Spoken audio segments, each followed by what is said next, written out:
Yeah, just pain. It was pain everywhere.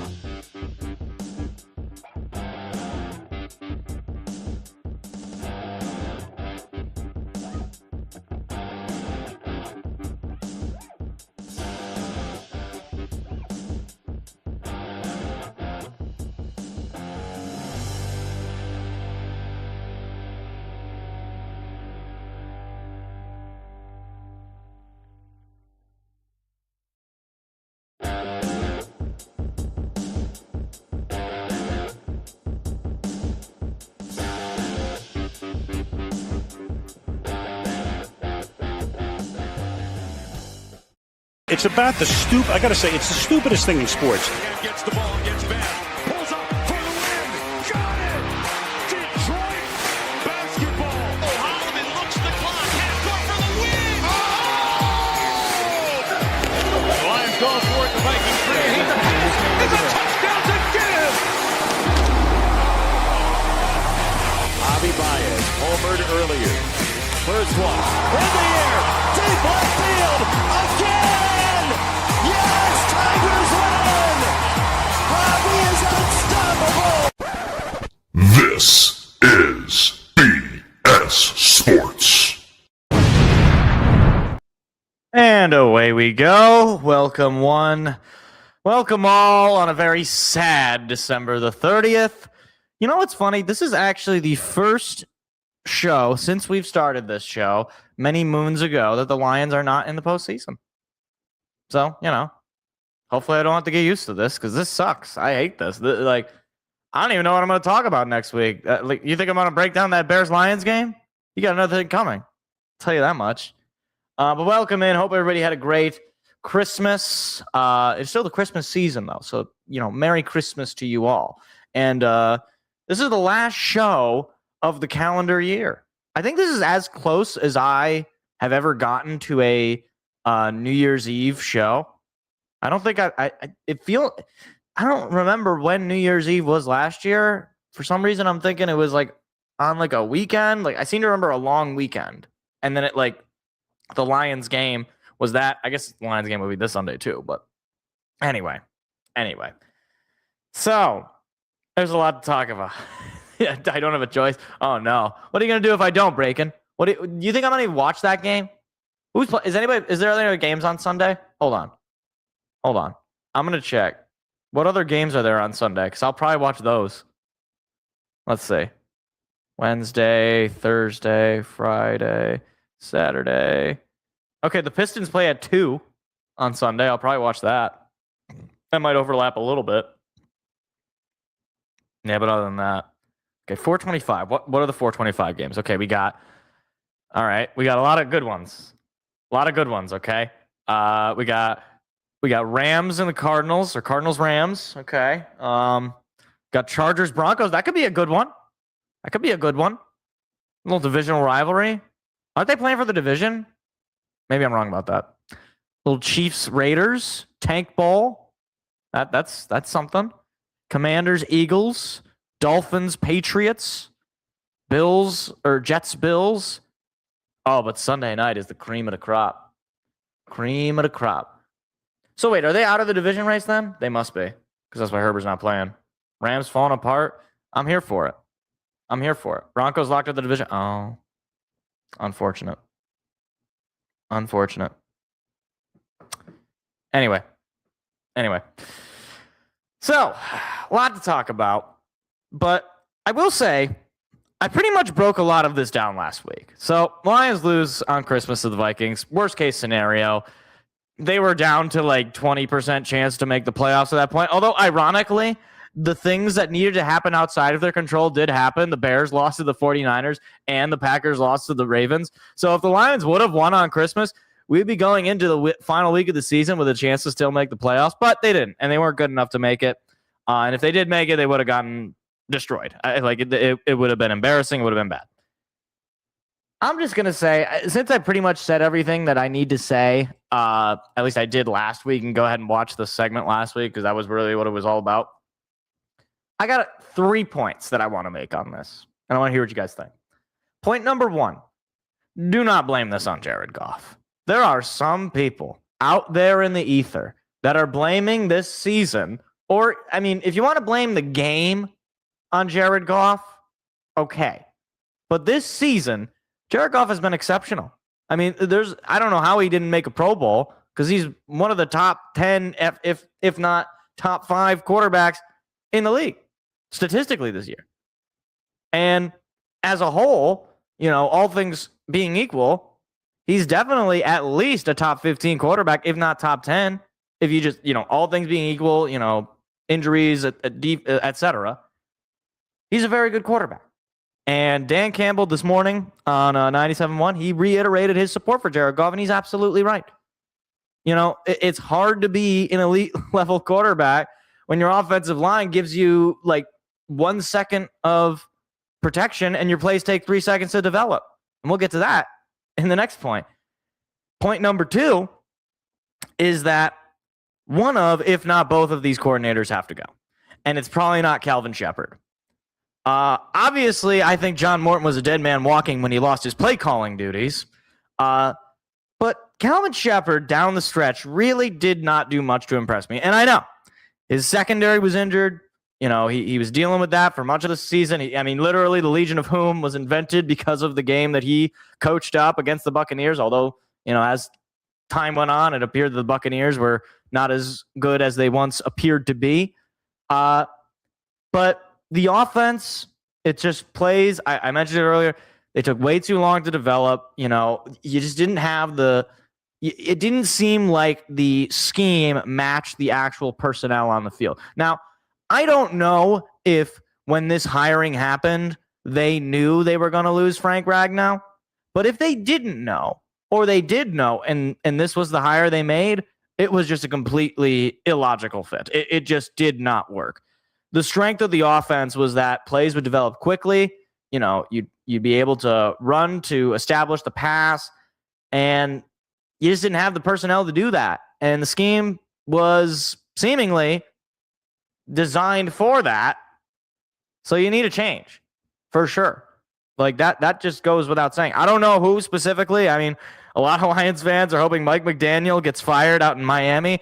They seem to reiterate they don't want to fire him, but I guess, if he does end up getting firing, I think he'd be an excellent hire. The other thing I want to point out is on defense, quarterbacks had way too much time across the season. This was a common thing. Quarterbacks had way too much time. It was basically like the opposite of our offense, where Jared Goff had no time to allow plays to develop. Our opponent, when we're on the defensive side of the football, had way too much time to develop plays. The amount of times where it's like 3rd down and 8, and we know they're going to throw, and quarterback 1, 2, 3, fire first down. I think a lot of the pressure that we got early in the season was as a result of a secondary that was playing very well. I think of that game against the Baltimore Ravens, when Lamar was getting sacked all around. You had Jack Campbell with the strip sack. You had Al-Qadim Muhammad come out of nowhere.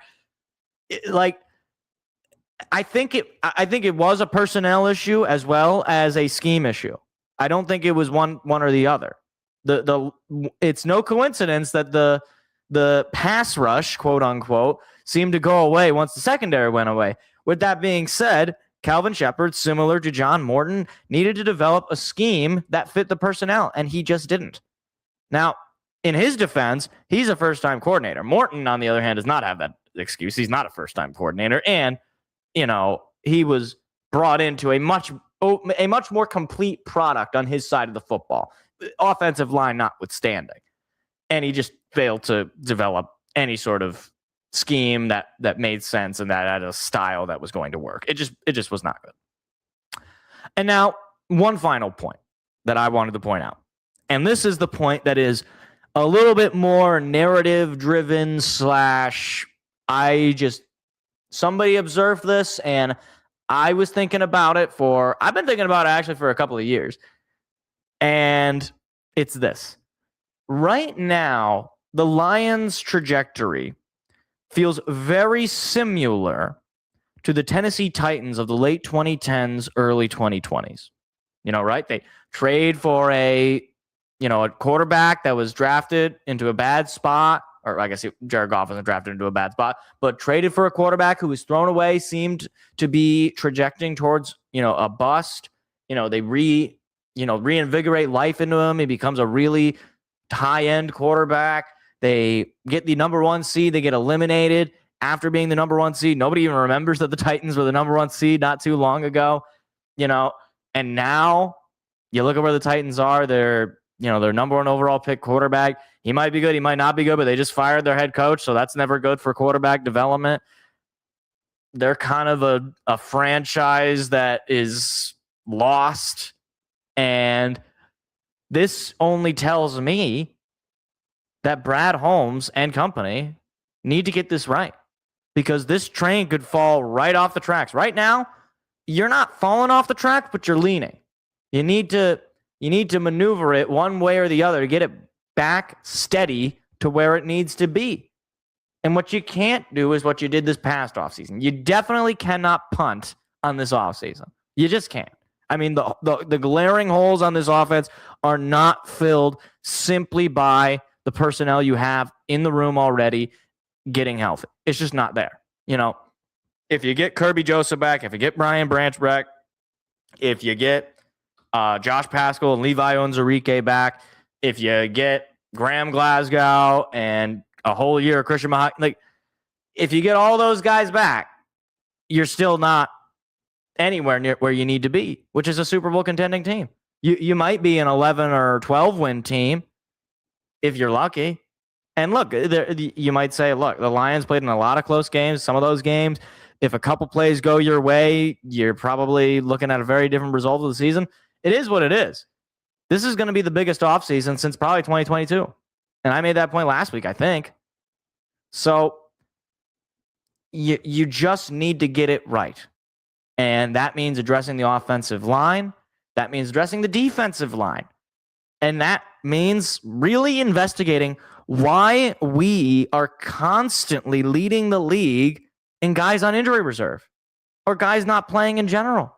I mean, this is 3 years in a row where significant depth is getting play time. I'm talking practice squad guys, because starters are going down like flies. You're not going to win a Super Bowl if you're consistently losing your starting caliber guys on your defensive or your offensive line, or in your secondary for that matter, which has been for 3+ years the main concern. Every year we lose a major piece of the secondary. You can't have it. And I think some of that is going to have to do with, all right, let's not bring in the Marcus Davenports of the world. Let's not draft the Levi Onwuzurikes of the world. Maybe let's bring in guys that have proven track records of health. Maybe let's bring in guys that are not coming off of injuries.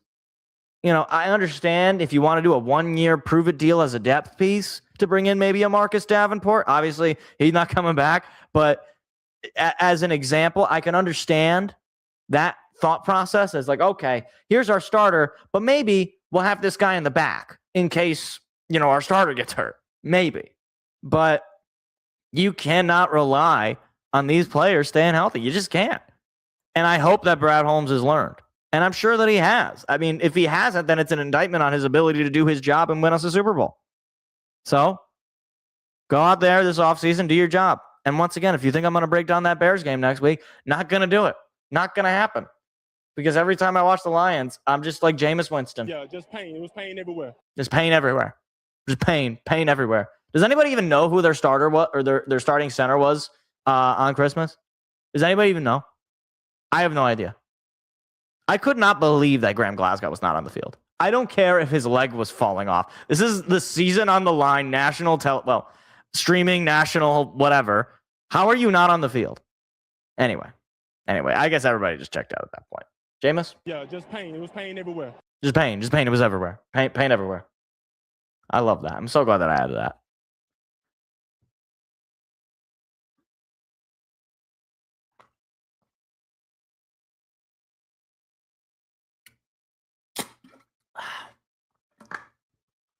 All right. Lots of comments here, so we're going to try to get to them all. All right.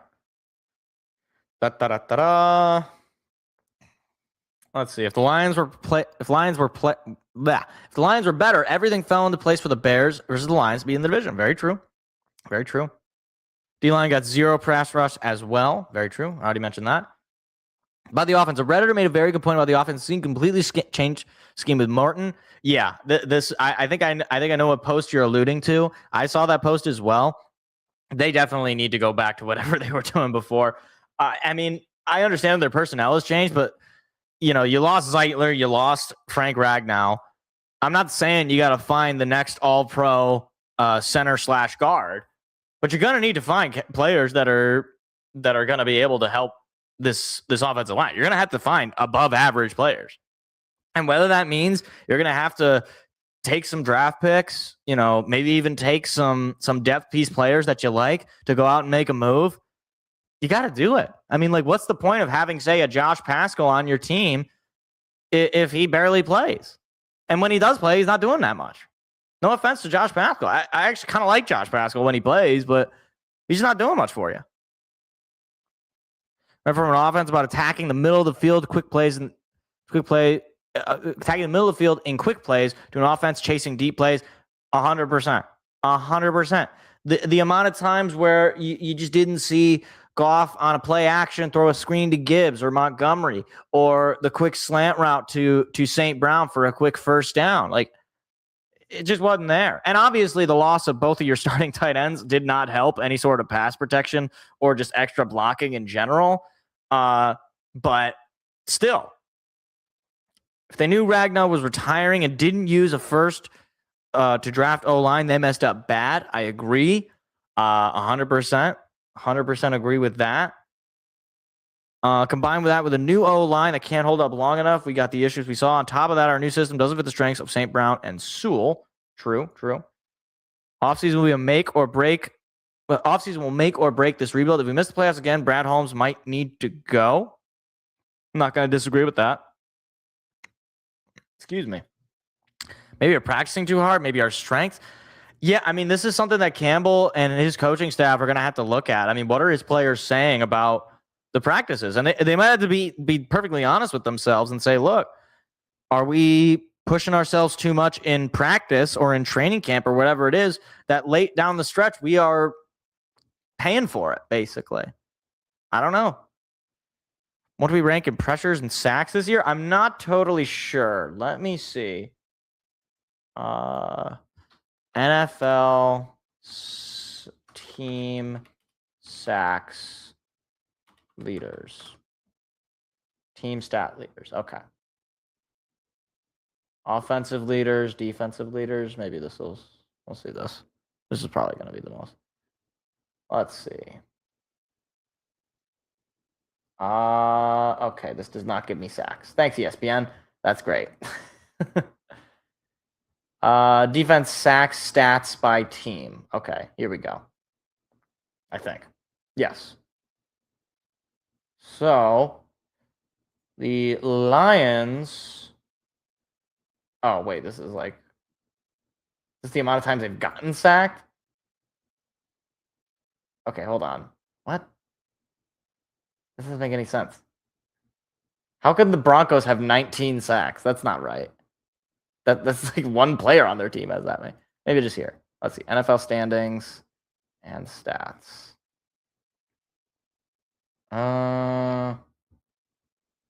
Where is sacks? Somebody can find that stat for me. That'd be great.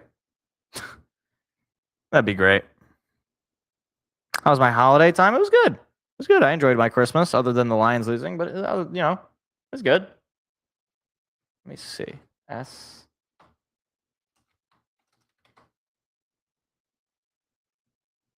Okay, what is this? I went to the NFL.com. Now I need to find this. Okay. Defense. Why is this team stats defense? I don't understand. Like, what is this even showing me?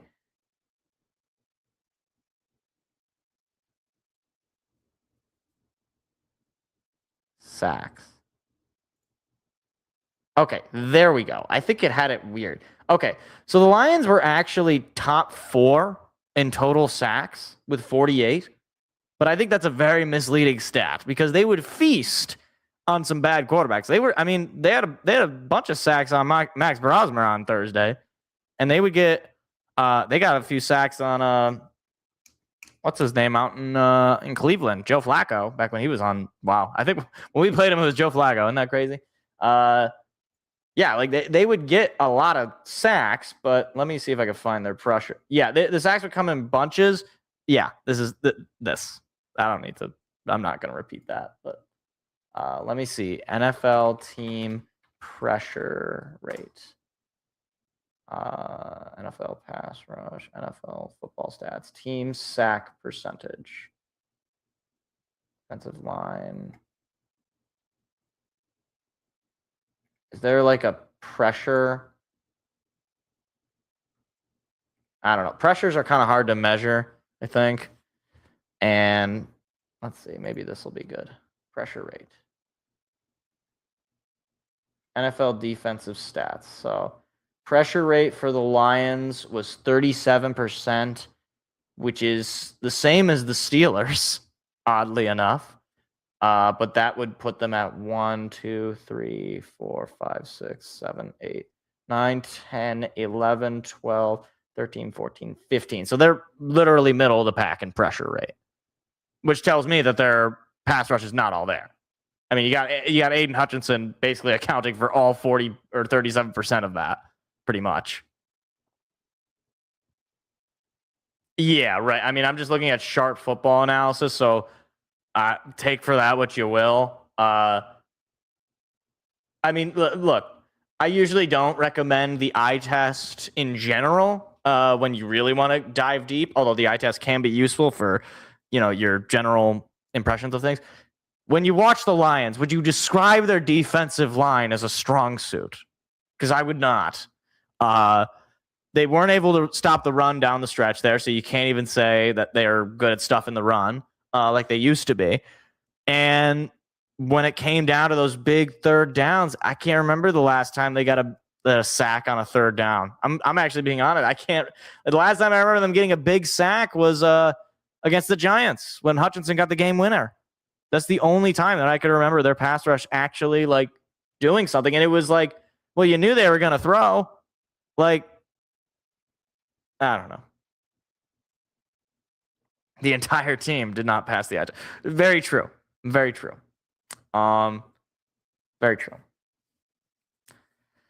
But yeah, so should have gone after another guard in free agency after Zeitler didn't re-sign. Even if we didn't get another center, that still would be better than starting basically 2 rookies at guard. I agree with that. I do wonder who is available that would have made a huge difference. See, this is the thing is like, with offensive linemen in particular, nobody really knows. like, yeah, maybe there's somebody that you could find and get on a cheaper deal. But I don't know. We'll just have to see what actually becomes realistically there. But either way, look, it's up to Brad Holmes to fix this problem. We know the problem is offensive line primarily.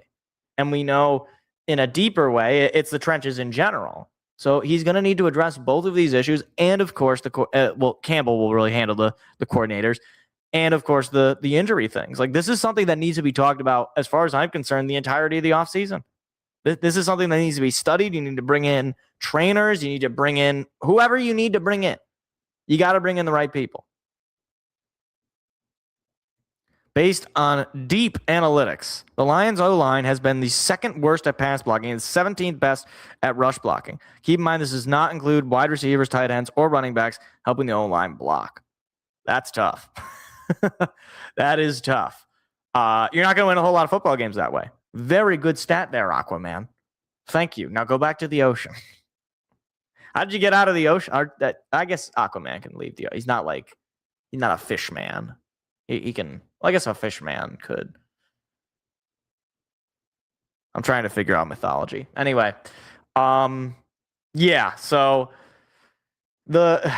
the task is right there in front of you. Like, at the very least, and Campbell actually alluded to this again in his interview, which I thought was very good. I would recommend going to listen to it. It's probably on the 97 The Ticket YouTube channel or other social medias. You know, it's not like we have to search for a new franchise quarterback, you know, or, oh yeah, all we need is to get our elite defender. You know, we don't have anybody. Like, the O-line is the problem.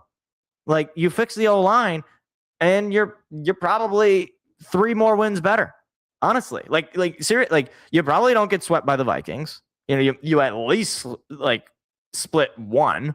You know, you probably don't even lose to the Eagles based on the way your defense played if your offensive line was better. You know, like, I mean, heck, let me just because we're doing this, if we had a better O-line, I'm not even necessarily saying an O-line that was as good as it was last year, but maybe let's just say, you know, in the top 10-ish of O-lines. You're telling me that we're going to lose games to the Steelers, the Vikings twice, even the loss of the Eagles? You know, just, you know, even the Chiefs game. If we had a better offensive line, we'd probably win that game. So, I mean, just going down the stretch of, I mean, again, it's a dangerous game. I'm not saying that you can realistically do this, but, you know, you go back and look at those losses. Chiefs, yeah, needed a better offensive line because he couldn't establish the run. That could probably be a win. Vikings, similar deal. That probably could have been a win, and that was a close game at the end. You know, Eagles, that definitely could have been a win. You know, Packers the second time, that could have been a win with a better defense or offensive line. Even the first time Packers with a better offensive line, you could have won that game. You know, Rams, that was just your defense couldn't make it stop. Steelers, Vikings, you probably could have won. I think, like, you fix the offensive line just by itself, that's going to be 3 wins that you didn't have right here. You could be 11-5 going into the final week of the season, which is probably where most people thought they would have been. You know, again, you can't play this game. You know, season is what it is. But that's a major thing. Also, I hate that this image of Sean McVay is him just giving me a death stare and pointing at me. I got to click off that. That's scaring me.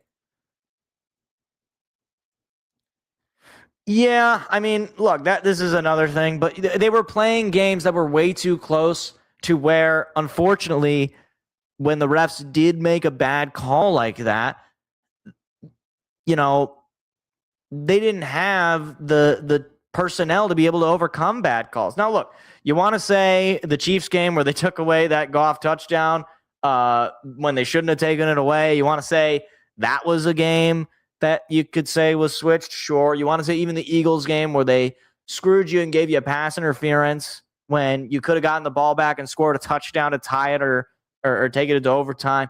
Sure. You know, you want to say even the game against the Steelers, you know, where you got screwed with the OPI. Sure. Like, there are games where a call goes your way, a call goes against the other guy. Sure. Don't play those close games, and you don't have to deal with that. And I'm not saying you got to blow teams out every week. That's not realistic either. But overall, it wasn't like this season was the year where the refs just screwed us every time we lost. They did screw us on a multitude of occasions, but it wasn't the reason we lost. Next year, we place a third place. We'll play a fourth place schedule if we lose.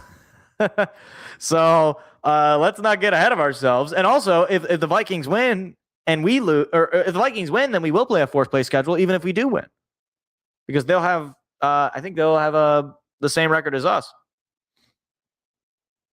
So, you know, hey, that fourth place schedule, that might be good for us. But here's the okay. Just to get this out of the way, because some people are like, oh yeah, we get that fourth place schedule, we're going to be 13-4. You don't know what, like, we had a first place schedule going into last year and we went 15-2, and 2 of the losses were at home. So, like, I just, whatever. Like, I hope we lose. We get a fourth place schedule and a better draft pick. I mean, like, what does better draft pick really mean, though? I mean, like, what would we be? Like, instead of 15, we'd be like 14. I guess that's a difference, but I don't know. I usually am. I'm the unpopular one, and I just draft position to me is one of the more overrated aspects. Like if you're a good GM, you're gonna find a good player no matter where. And I think about Holmes drafting is probably everyone would just agree is probably his best trait. Now, granted, his last couple of drafts have not been as lights out as his first three, but I guess that goes without saying. When you're drafting further and further up, you're going to eventually start missing on those picks. But a better draft pick isn't worth it if it's less than 5 picks spot different. Yeah, I tend to agree with that if it means anything. But either way, I mean, like, whatever. If you're a good GM, pick the right guy, and hopefully he makes a huge impact on the team early on. We need all the draft help we can get since we have 0 third rounders next draft, thanks to the Tesla trade. Fair. Although, to be fair, would we really have done much with those third round draft picks? I'm just saying. I mean, Hendon Hooker, and who was the other one that was in the third round? Was Broderick Martin a third rounder? We don't do well in the third round. Maybe that's why he just got rid of him. I think it was Broderick Martin. Hold on, let me look up Lions drafts by year. Hold on. I think he was third round. Let's see. All right, so let's just even go back to his first draft. So, okay, his first draft, third round, was Ali McNeil and Ifatu Melifonwu. Melifonwu not on the team anymore. McNeil's, I'd say it's pretty good. McNeil was good. Third round in 22 was Kirby Joseph. That was very good. Third rounder in 23 was Martin and Hooker. So maybe he just said, you know what? Third round picks don't mean nothing. Then we didn't have any last year, or we didn't have any in 24. And then last year was Tesla. So, I mean, like, I'd say Tesla was probably our best third round pick since Kirby Joseph. At least he's got a lot of potential. And yeah, I mean, I really don't have a problem with the Tesla pick. I know people say, well, you could have had an O-lineman, but, I don't know. I hear that, and I'm just like, whatever. I mean, it's their third round picks. Like, odds are most of these guys don't do much for you. And if they believe that Tesla could be basically a wide receiver 2 at best, sure, why not? Like if you might as well have a nice young piece to add to an already loaded offense. But yeah. The Goff-phobics. That's a good term. I need to start using that. I mean, I gotta say, the Hendon Hooker truthers, that is a dying breed. That is an extinct species. I remember when I think it was the Bears game in 2023 when Goff played terribly and the Lions lost to Justin Fields. I remember people saying like, "Oh, Goff's not the future. We got to put Hooker in. Hooker's our guy." I remember those people. And they should remember themselves. Should never forget that. Never forget that they had that opinion, unironically. Never forget. No, I agree. You can find quality players in the third round. I'm saying overall, they're probably not going to be that successful. Overall. So you might as well. I don't know. I guess usually if it's a day, I don't really care about trading day 3 and beyond picks. That's just my opinion.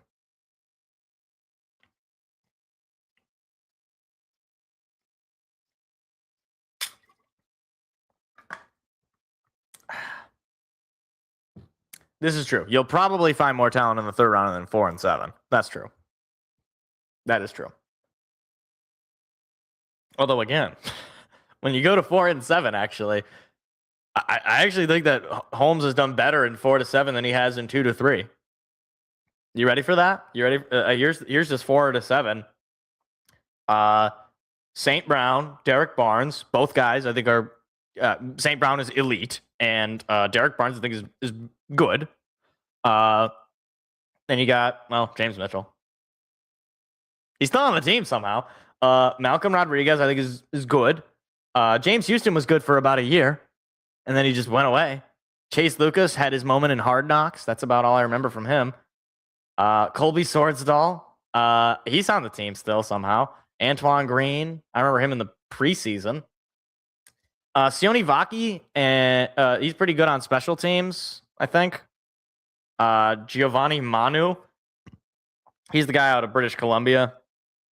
You know, if he can develop, he could be a really solid piece. Although he has just never seen the field, so I don't have a whole lot of hope in him.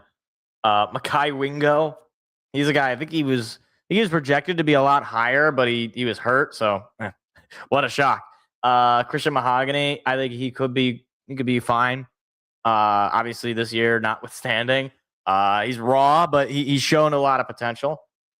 Then you got Ahmed Hassanin. He didn't even play. Dan Jackson. Wow, I forgot about Dan Jackson. Forgot about him. Dominic Lovett. Forgot about him. Anyway. Should draft Willis second overall instead of Sewell or to replace Goff at quarterback. That's great. Wait, second overall? That would have been the Hutchinson year. I think you mean it would have been the Hutchinson year because that was when Malik Willis was coming out. Was that year? Because it wasn't a good quarterback draft class. I remember that because that like people were like, oh no, how are we gonna? Of course, the one time that we get a really high pick, there's no good quarterbacks this draft. But of course, quarterback was never a problem. No, you're good. You're good, brother. You're good, Aquaman. I mean, you've been underwater for a long time, so it's okay. Yeah, I mean, like we're gonna have to. Holmes is gonna have to really hit. I mean, he did hit on Tate Ratledge. That I will. I think Tate Ratledge is gonna be really, really good, and he had a real good rookie year. Tyleik Williams. I mean, if I just pull up his stats didn't do much for you. He only started 9 games. He had 3 pass deflections, which is not amazing. He did have a TFL. He had a sack. I didn't even know he had a sack. Did not know that. 17 total tackles. You know, it's a little over a tackle a game that he's been playing. He's been fine. You know, like I think people were expecting him to look like, Jalen Carter or something, but he's been fine. Anyway, he certainly could develop.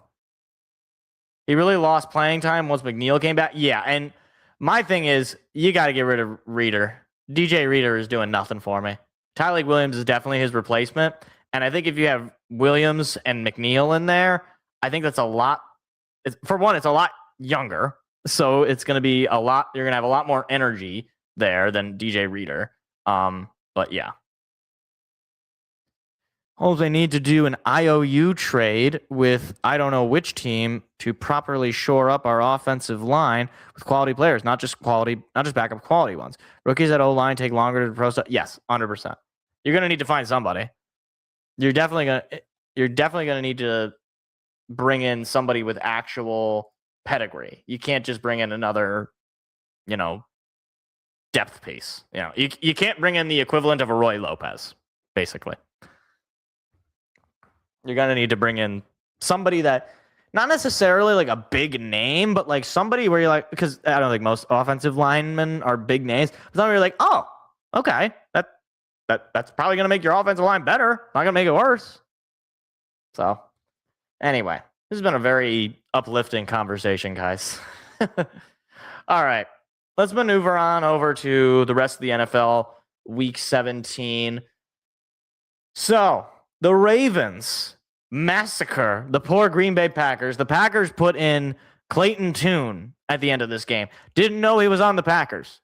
Did not know he was even in the league anymore, but he was in this game. The Ravens, they roll with Derrick Henry over 200 yards on the ground and like 1 million touchdowns. And now they are going into the final week of the season, despite their horrid start, with a chance to win their division in Pittsburgh against the Steelers on Sunday Night Football. And you know what's so funny? The last time the Detroit Lions did not make the playoffs, Aaron Rodgers played a Sunday Night Football game with the winner going to the playoffs and the loser going home. Well, I guess in this case, the winner didn't go to the playoffs in that game. But if he would have won, he would have gone to the playoffs. And we all know what happened in that game. So I'm not going to spoil who I'm taking. I'm taking the Baltimore Ravens. But I'm not going to spoil it. But you already know. Sunday Night Football. I probably won't watch that whole game because it's Sunday night and I have to work the next day. but I'll probably be watching a good chunk of that. It'll be fun. It'll be fun. It'll be fun. Here's some fun news. The Packers have the longest division. Really? I guess it has been since 2021, right? 2021 was the last time they won the division, right? Yeah, because the Vikings won it in 22. That was the crazy Kirk Cousins year. And then in 23, the Lions won it. 24, the Lions won it. And this past year, the Bears won it. Huh. I guess they do have the longest. I mean, it's not that long, but like it's the longest drought nonetheless. So, yeah, maybe they'll never win it again. Maybe this will be the beginning of their own version of the Lions division drought, which was like 30 years. So maybe this will be their own, maybe in 2050, they'll get their first win. That'd be good. 9-8 Steelers. The 9-8 Super Bowl. So my girlfriend, her brother-in-law is a big Steeler fan. And so I'm rooting for Payne for him. I've never met him yet, but I'm sure he's a wonderful guy. She seems to speak very highly of him. But yeah. Hey man, he ruined my Sunday, so I want to ruin his Sunday. Is that fair? If we didn't play the Steelers this year, then it would have been fine. And it's not my fault that his team wanted to get the corpse of Aaron Rodgers. That's his team's fault. You should blame Mike Tomlin for that. 2022 was that year with Kirk Cousins where they went like 15-0 in one-score games or something like that, and then they got destroyed but they lost to the Daniel Jones Giants in the playoffs. That was the last year they won the division, which is crazy. That year feels like a fever dream. And it's funny that year was the more successful year than last year, despite the fact that last year they won 14 games and lost the division and then lost in the wild card. It's crazy. It's crazy. Now, speaking of the wild card, the 49ers, they beat the snot. No, I wouldn't say that. They beat the Bears. Okay, I didn't watch this game, but by golly, this would have been the game to watch because this was a back and forth affair. Just nothing but offense. Defense is optional. Dennis Allen did not come to work for the Bears that evening. But this was a very entertaining game. But on top of that, it completely shifts the standings for the NFC. Like right now, the division is on the line, I believe, this Saturday for the 49ers and the Seahawks. Like, remember when I said this at the beginning of December, when I said, look at the standings right now. By the end of this month, they will be completely different. Remember when I said that? We could be looking at number 1 overall seed in the NFC, San Francisco, I believe. I could be wrong about that. I think that's right. They would be 13-4, which I think is better than every other team, and they would win their division. Like, huh? Like, this is just... I just hold on. Let me pull up the actual standings so that I'm correct here. Pull up the playoff. Yeah, so they would jump because right now San Francisco is the 5 seed. So if they beat the Seahawks, they would jump from 5 to 1. The Seahawks would drop down to 5, and depending on what the Rams do in their final game, the Rams would the Rams jump them? Because the Rams, I don't think the Rams would jump them. Like, it's just like craziness. Like, absolutely craziness. And meanwhile, as well, we also got the Panthers and the Buccaneers, who, the winner of this game, this final week of the season, that team is going to go all the way up to the 4th seed. So, like, it's wild. It's just wild, man. It's wild that you're going to either have San Francisco or Seattle not host a playoff game to start the year and play in the wild card round and potentially, depending on how they look, potentially even lose that game. I mean, Carolina or Tampa Bay are going to be at home. It's crazy. Absolutely crazy. Like, if San Francisco, a team that I basically never talked about all year because I was just like, whatever, they're hurt. Eventually it's going to fall apart. No. They got hurt. It didn't matter. It was as if they got better. Like, Mac Jones helped keep them alive. Brock Purdy got healthy, and now they're rolling. Like, could anybody have imagined going into this year that San Francisco would be the number one team in the NFC. I certainly couldn't. No way.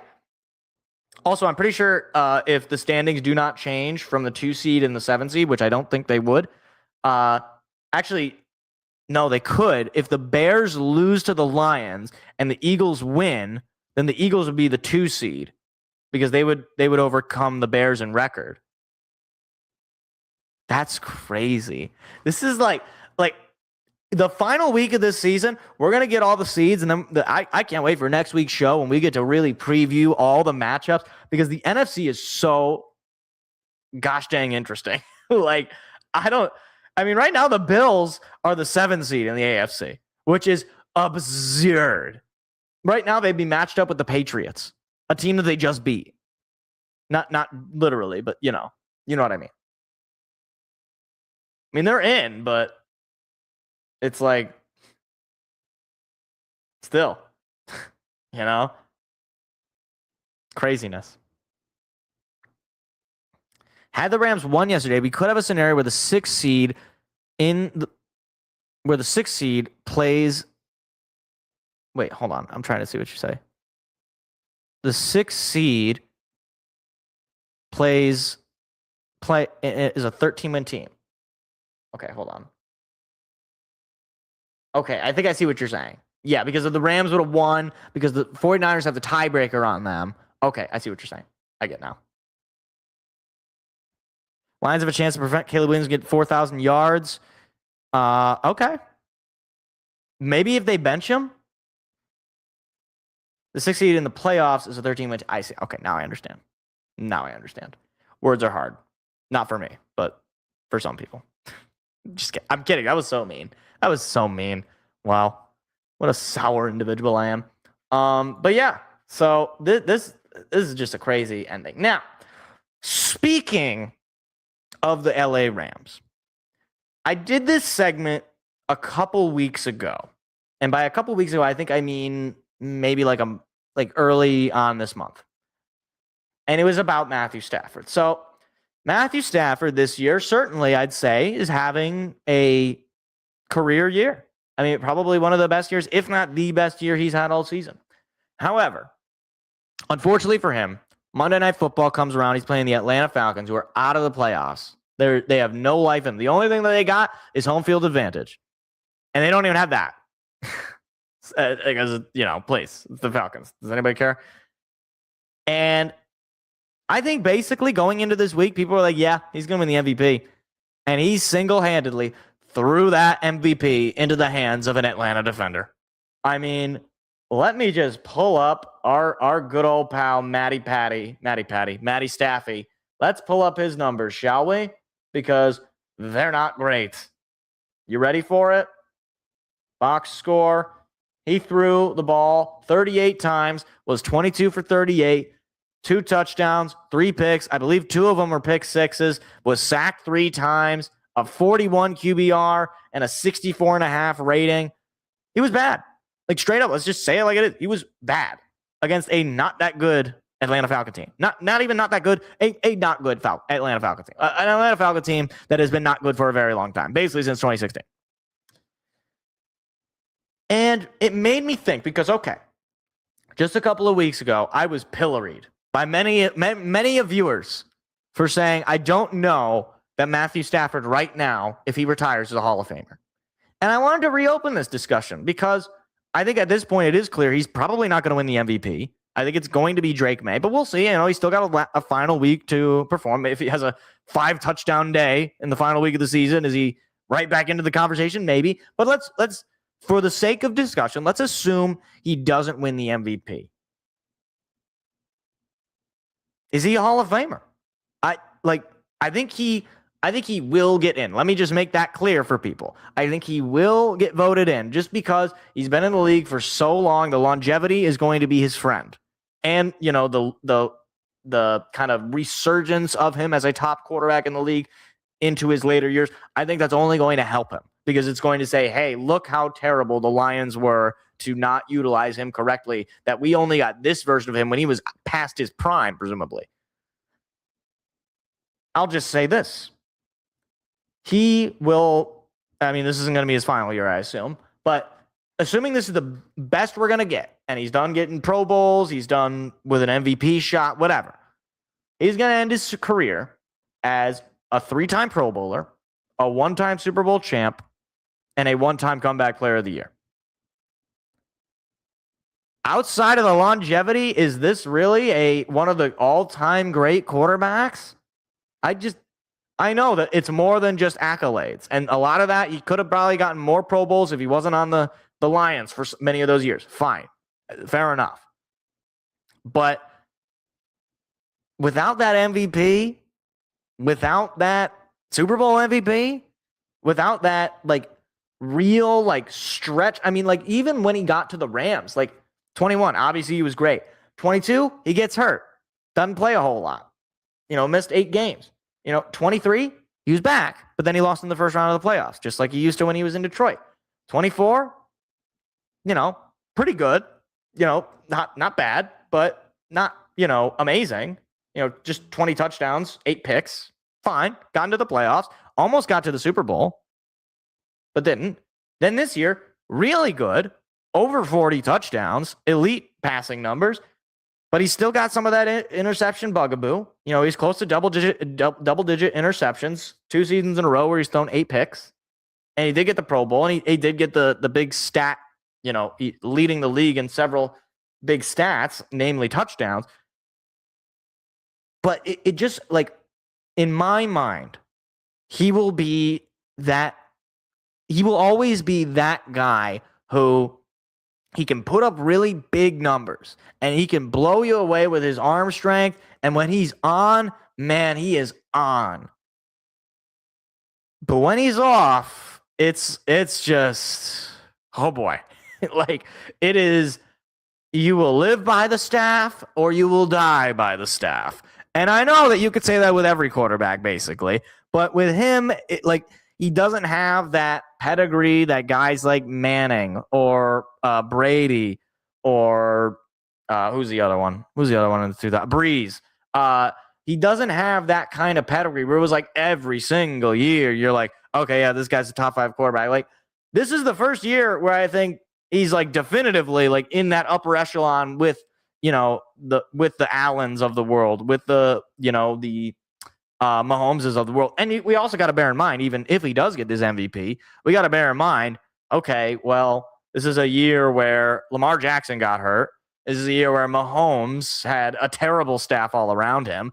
And this is also a year where Josh Allen, similarly, just had a down year, coming off an MVP season. Now, again, I'm not saying that he's bad, okay? Don't get me on Stafford is a bad quarterback. He's not.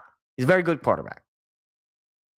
But I think that's, in my mind, if I were the judge, if he doesn't get this MVP, which it looks like he might not, if I'm the judge, if the NFL or the Football Hall of Fame comes to me and they say, Mike, I want you to decide. You're the deciding vote. Does Stafford get in? Season ends today. No MVPs, no Super Bowl, none of it. I cannot put him in. I just can't. I know that there's Hall of Fame quarterbacks that didn't win MVPs. I know that there's Hall of Fame quarterbacks that didn't even win Super Bowls. And Matt Stafford has won a Super Bowl. I know. But I'm sorry. You go from, a stretch of football where, he had from about 2011, 2014, maybe 2015 even, up till 2016, that Caldwell / early Schwartz era. You're like, okay, pretty good. Actually really good. And then you just have that death of the Patricia and just this completely, I think, sunk a lot of fans on Matt Stafford. Wasn't his fault. And then he comes back, has the 1 Super Bowl year, and then that's about it. He didn't win any more championships from there. He had the 1 magical year, and that's how it ends. I mean, we'll see what the rest of this year looks like. I don't know. I'm not trying to dog on Stafford. I really like Matthew Stafford, blah, blah. I actually don't really like Matthew Stafford that much, but whatever. Just forget about my personal feelings about Matthew Stafford. But if the NFL Hall of Fame or the Football Hall of Fame came to me and they said, Mike, You decide if he's in the Hall of Fame right now. I can't do it. He's in the Hall of Very Good right now. If he wins the MVP, he's in the Hall of Fame. If he wins a Super Bowl, he's in the Hall of Fame. If he wins an MVP and a Super Bowl, there's no question he's in the Hall of Fame. There's no question. But I just remember that this was a topic of discussion, and I know that some people at the time were very passionate. They said, how dare you question whether he's a Hall of Famer? He absolutely is. The career numbers are what they are, and that's fair. I think the career numbers are that he's very, very good. But if he doesn't win that MVP, I don't think it's like a, T-ball home run case. I don't know. Maybe I'm just being mean. Am I a little bitter? No. I'm actually not. I'm not bitter. I like Jared Goff.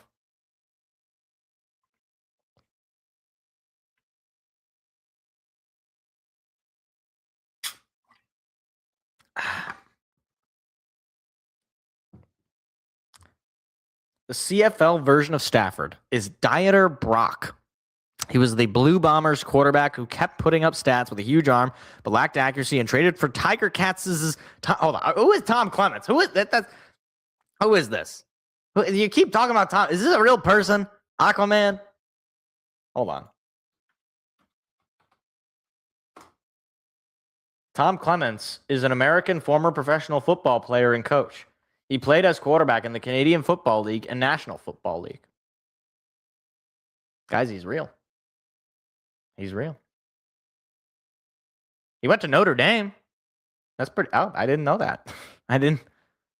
He played one season in the NFL, played for the Kansas City Chiefs. He played in one game, had 7 completions for 77 yards. That's 11 yards per completion. That's not bad. It's actually pretty good. You have any touchdowns? No? Okay. He had 5 first downs, though. Huh. Tom Albert Clements. Let's see how he was in college. Oh, he won a national championship in college. Okay, so he's actually. Am I just stupid then? Am I just stupid? Is this a really famous human? I don't know. I wasn't alive in 1973. This might shock you. My spirit might have been alive in 1973. Like the person that I wish to be might have been alive in 1973, but I, in fact, was not alive in 1973. 2 first-round picks show that. Yeah, that's fair. That's fair. I agree with. I'm fine with that. I mean, I will say they're very different kinds of quarterbacks. So I generally try to compare based on the type. But yeah, I think like Stafford certainly has the stronger arm, and he's just played for longer. But there are things that Goff is better at than Stafford, and there's things that Stafford's better at than Goff. If you combine them, if you fuse them together, you basically get Peyton Manning. I'm not even really joking about that, actually, now that I'm thinking about it. I actually think that's true. Because, yeah, pretty much. I mean, am I crazy?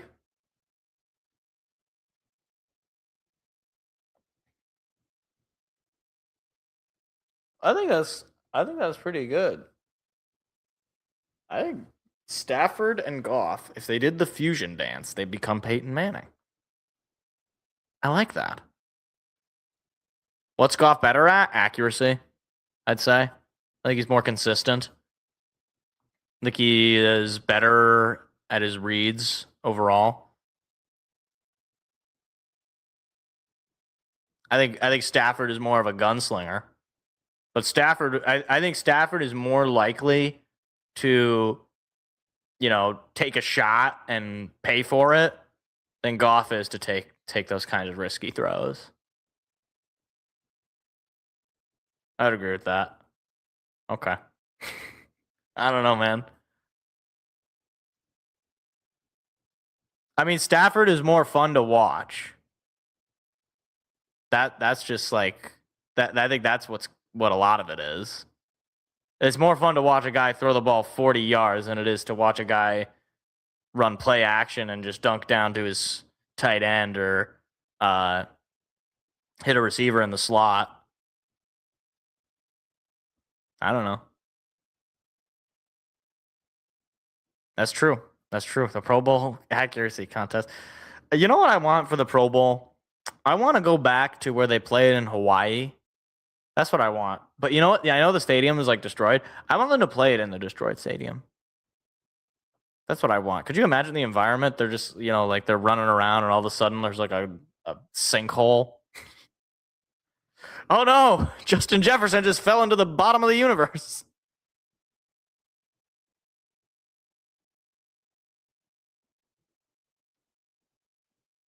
That Bengals team, this is why when you go to the Super Bowl, you have to win. Because I want to go back and actually look at the Super Bowl losing teams. Let me look this up. Super Bowl matchups by year.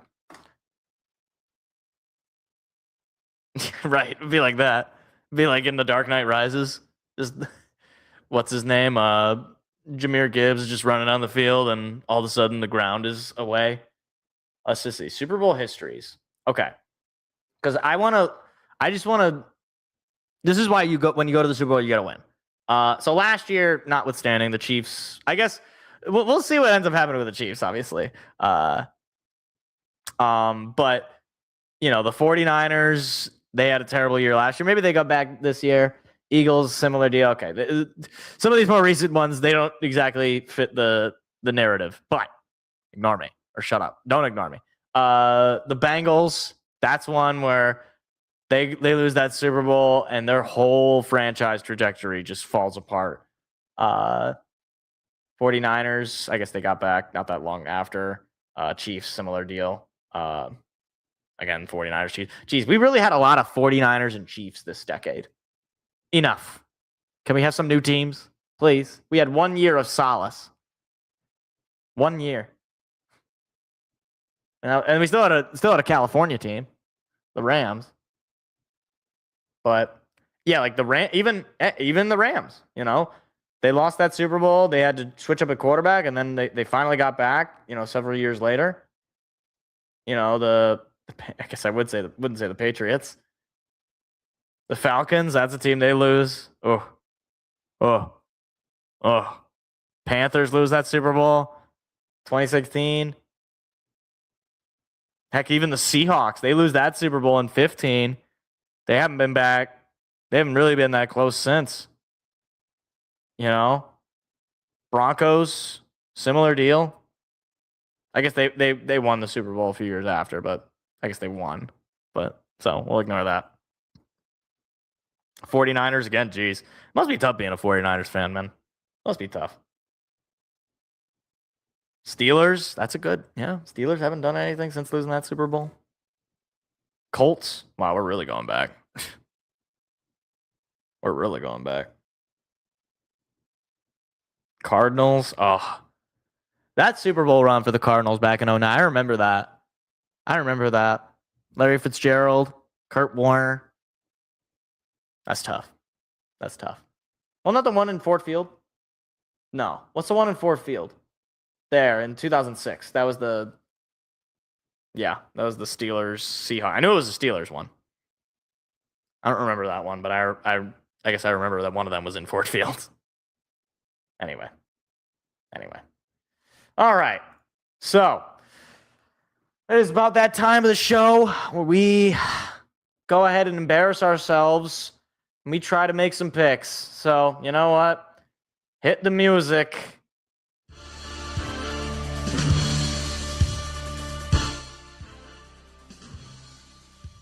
All right. So, by a miracle, I have managed to take a 1-game lead. Somehow, Seth has fumbled the bag. I have a 1-game lead. I don't know how I did it, but I believe. We got to finish this out strong, though. Panthers at the Buccaneers. Seth is taking the Kitty Cats. I'm going to agree. I said it several weeks ago. Panthers are winning this division. I don't know how. I don't know why. Bryce Young is going to get a division title before the Cowboys make the NFC Championship game. Make it make sense. I don't know. Panthers are going to win this game. I think the Buccaneers are completely checked out. Todd Bowles is a dead man walking. Nobody knows what he does here. He's like the DJ Khaled meme. What does he do? Give me the Panthers. You know what? Give me the Panthers. We deserve a Panthers-Broncos Super Bowl rematch. We were just talking about Super Bowls. We deserve to go back to 2015. Those were the glory days. Give me the Cats. Seahawks, 49ers. Seth is taking the 49ers. Yeah. It's at San Fran. I just feel like they're kind of on a roll here. Seattle did not look great against Carolina last week. I know the final score, they were blowing them out, but there wasn't this sense that, San Fran or Seattle was like going to just not, like they just kept kind of getting in their own way. So I think San Francisco, I don't know. Maybe they're just a sleeper team in the NFC now. I don't know. I don't understand anything. 49ers. Saints, Falcons. Who do I even... This is the worst. Who is watching this game? Does anybody watch this game? Seth is taking the Falcons. You know what? I'm going to actually take the Saints. Kellen Moore quietly has actually had one of the better seasons for the new head coaches. Maybe they got something in Tyler Shuck. This would be, if they can get this win, I will say maybe the Saints have something in Shuck. But I don't know. I also just want to make things interesting. Give me the Saints. Browns at the Bengals. Seth's taking the Bengals. Yeah, got to agree here. I think Joe Burrow is going to get at least a few touchdowns. Although the Browns did show up against the Steelers, so maybe they just play better against divisional opponents. I don't know, though. I mean, like, Myles Garrett, maybe he gets the sack record if he hasn't already. This game doesn't matter. Bengals. Colts, Texans. Seth is taking the Texans. Yeah, got to agree here. The Colts' downfall needs to be studied.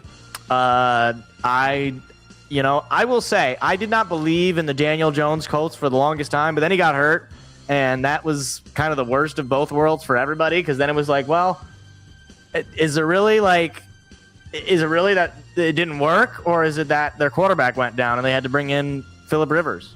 I don't know.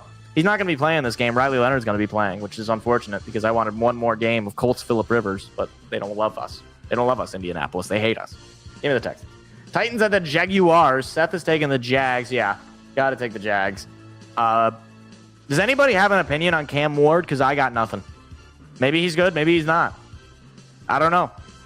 The Jaguars are good, though. Trevor Lawrence, a little bit of a resurgence. Good for him. I'd love to see the Jags go on a run here. They're due for a random good postseason run followed by a complete collapse and then trading away all their good players. So, give me the Jaguars. Maybe they're going to be in the business of trading Jalen Walker. Lionsky's another edge rusher. Packers at the Vikings. Seth is taking the Pack. This is actually a tough question. I'm going to take the Packers just because I think their defense, without Michael Parsons still, I think they'll be able to still hold off the Vikings. I mean, if the Packers offense plays about as bad as the Lions offense did last week, then sure, yeah, they're going to lose. But I don't know, man. Packers aren't going to get swept by the Vikings. They didn't lose the first time. What am I talking about? Give me the Pack. Cowboys at the Giants. Yeah, got to take them boys. The Giants might have already screwed themselves out of the number one overall pick. So it sucks for them, but they already have their quarterback. So what are they worried about? Jackson Dart, he's okay, I think. I don't know. Dak is gonna put up more stats so that Cowboys fans can convince themselves that they're gonna win a Super Bowl with him, but it's not gonna happen. It's not gonna happen because Jerry is not gonna allow it. Not even because Dak is bad. I think Dak is good, but Jerry is not gonna allow it. Jerry will self-sabotage. Give me the Cowboys. Jets, Bills. Bills. I'm not even gonna elaborate. If the Jets can please just get one interception, just one. It's actually pretty unreal that a defensive coach like Aaron Glenn couldn't get his defense to generate one interception. One. Crazy. Give me the Bills. Lions, Bears. Seth is for some reason taking the Lions in this one. No, give me the Bears. I've believed for too long. And this is the first time I think the first time ever in the picks where I'm not taking the Lions. I swear, if this is the one time that I'm wrong, then I will never go back. I will just go back to only picking the Lions. But give me the Bears. I don't think the Lions are going to be in this. I think you might see the starters at the beginning of the game, but I really don't see this lasting very long. I think basically as soon as if anybody gets dinged up, if anybody, kind of jogs off gingerly, you're done for the game. Saint, you're done. Gibbs, you're gone. Whatever.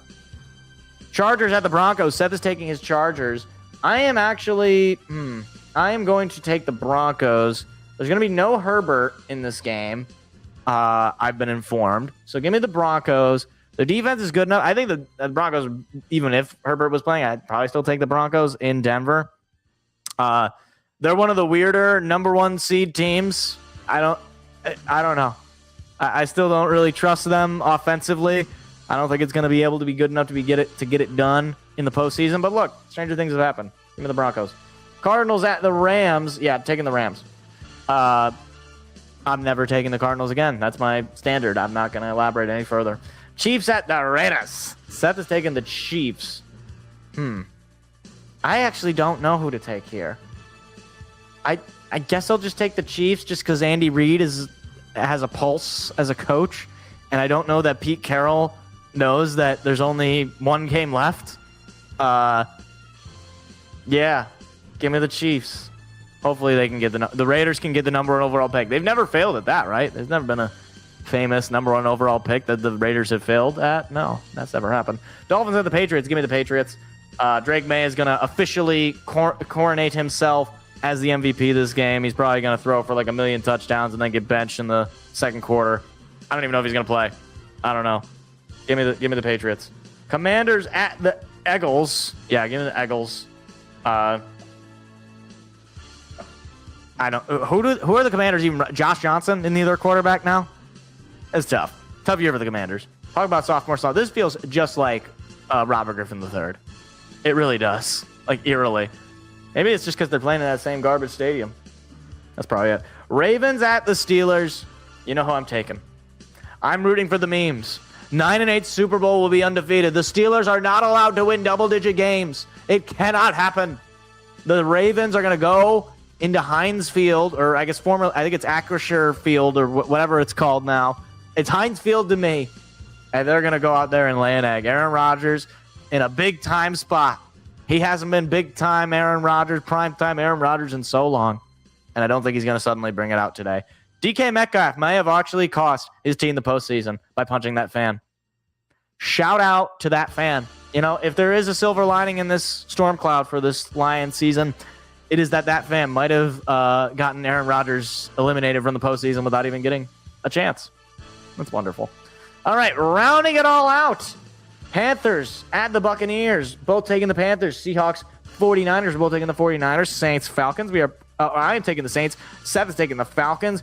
Browns at the Bengals. We are both taking the Bengals. Colts, Texans. We're both taking the Texans. Titans, Jaguars. We're both taking the Jaguars. Packers, Vikings. We're both taking the Packers. Cowboys, Giants. We're both taking the Cowboys. Jets, Bills. We're both taking the Bills. Lions, Bears. I am taking the Bears. Seth is taking the Lions. Chargers, Broncos. I am taking the Broncos. Seth is taking the Chargers. Cardinals, Rams. We're both taking the Rams. Chiefs, Raiders. We are both taking the Chiefs. Dolphins, Patriots. We are both taking the Patriots. Commanders, Eagles. We are both taking the Eagles. And Ravens, Steelers. We are both taking the Ravens. And those are your NFL Week 18 picks.